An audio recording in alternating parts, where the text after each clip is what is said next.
Thank you, Chief Justice. Perhaps I should start by disclosing to the Commission that, like my colleague Lope JP, I know the candidate very well. We go back many, many years. Good morning, Judge Mbenenge. Oh, Acting Deputy Justice Mbenenge. Good morning, President. How are you? I'm very well, thanks. And you? Good, I'm fine, thanks. Yes. I'm not going to ask you about your capabilities as a judge and an administrator because I don't doubt them. And I will also not hide the fact that I had hoped to poach you to the SCA because I think you would add immense value to the senior courts, but I respect your choice for now. Thank you for the compliment, President Maya. I'm going to ask you about your temperament. I know that there have been tentative questions in that regard, yes, and you've answered them. But I still want to satisfy myself, yes, that what I know about you, yes, you know, is actually correct. Yes. You described yourself as a forthright person, and I know that from personal experience. Yes. Now, this quality sometimes may come across as arrogance, as was pointed, yes, out earlier, and abrasiveness. Yes. Now, I want to know if it has affected your relations with your colleagues where you are acting now in any way, well, adversely. To the best of my knowledge and belief, nothing whatsoever. I relate with all of them cordially. None of them has ever come to me pointing to the fact that I stamped on them somehow.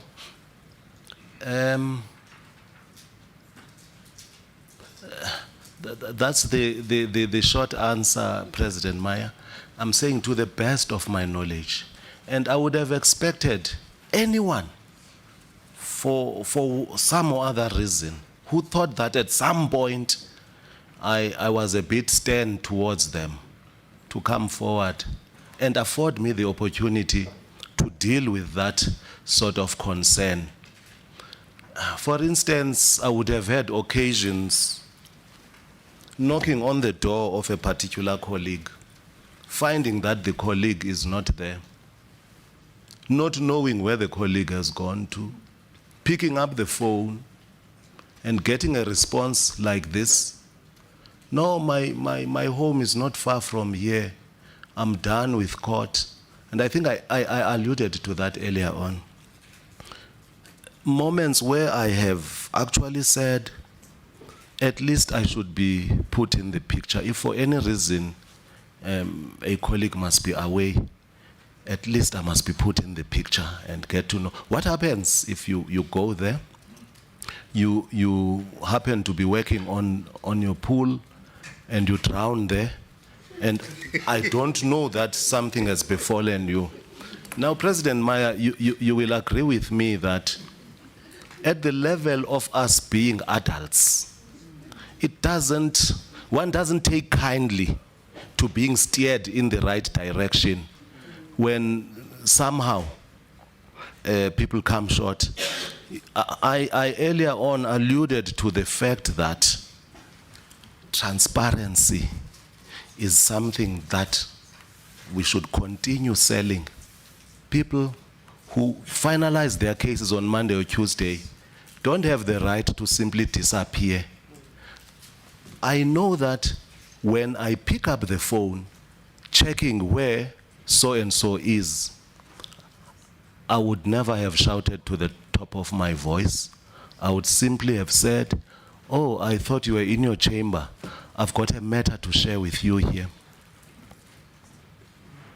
I don't know whether you follow what I'm saying. Mm-hmm. The point of substance is that if an adult is found wanting and is corrected, the response may not necessarily be positive. Yeah. That's all I can say. All right. Work is work, job is job. Yes. I'm satisfied with your answer, Judge Mbenenge. I have a few more questions. Yes. The one relates to a perennial problem in that division. We know that the Eastern Cape Division has consistently, over many years, struggled to get competent women judges, not for lack of effort. Yes. Now, have you been able to identify the cause, and what ideas do you have to address that challenge? Let me just list them, then you can answer them all at once at the end. The first one, President Maya, is about the problem in identifying gender diversity in that division. Despite the fact that a number of women have been given a chance to act there over and over again, but when they come here, they are found to be not appointable. When they come here? When they come, yes. Those who come here. The other question relates to problems that were brought to the attention of this commission in earlier interviews, that there are serious challenges in the magistracy. Now, if you are appointed, you would have to assume responsibility for the well-being of the magistracy as well. Yes. Now, I want to know if you've looked into that area, and what have you found, and what ideas do you have to improve the dire situation that was described to us before? Yes. The last question relates to your relationship with your competitor, Judge Van Zyl. You work in a very small division, very few judges there intimately. Yeah. Now, I want to know if your candidacy now has affected your relationship in any way, and also whether if he is appointed and you are not, you will accept his leadership. Yes. Thank you. Let me simply deal with the last one as number one. We relate well with Judge Van Zyl and Van Zyl DJP, who is my superior at Bisho. I know of nothing that separates the two of us as brothers. And I expect him to answer a similar question, and I can state without fear of contradiction that he will confirm exactly what I have said. There is no reason why I would not serve under his leadership if he were to be appointed and I not. I know of no reason. We traveled together yesterday flying here. We conversed about this and that. We've related well with one another as far as I'm concerned. We may be having different temperaments. I may be this extrovertic person. He may be more on the introvertic side. That's neither here nor there. As far as I'm concerned, we are relating well. I think that should allay your concern, President Maya, in relation to that question. Then the issue about gender diversity and the fact that we've had women come here and not taken on.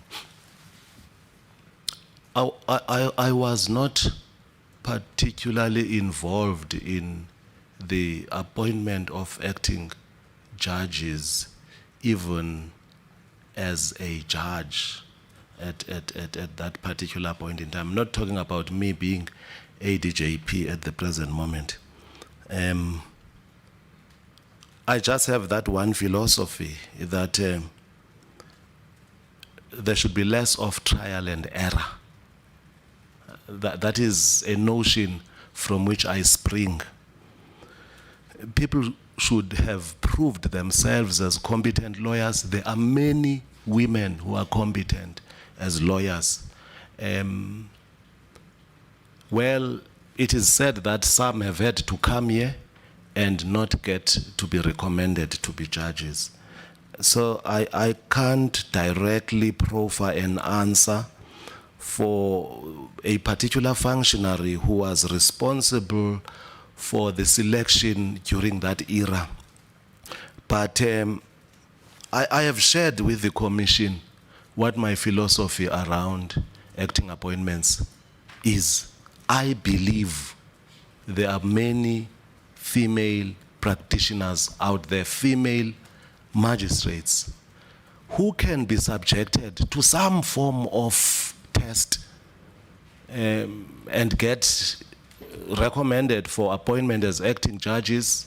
They get observed, they are monitored, they are assisted and prepared to become good judges, and eventually get to be here and appointed by the commission. That's how far I can take my answer, President Maya. Moving from the premise that there is a way of identifying competent lawyers, potential material for judgeship, and I believe women out there do qualify. They may be less when it comes to numbers because of the disadvantages of the past, but I still believe there are. Then magistracy shortcomings, I must confess, I've not had the opportunity to interact with magistrates in the true sense. All I can say is upon my appointment as acting deputy judge president, one of the functionaries that I met with was the chief magistrate for Umtata, with whom I shared my ideas and how I do things and what vision I have. For instance, the fact that chief magistrates should be of assistance in identifying magistrates who are potential judges. They should interact with the JP and be able to identify those who tend to be more on the side of being potential judges.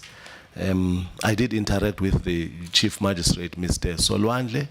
I also cultivated in him what I shared earlier on with this commission, the fact that we don't become not lawyers when we become heads of court.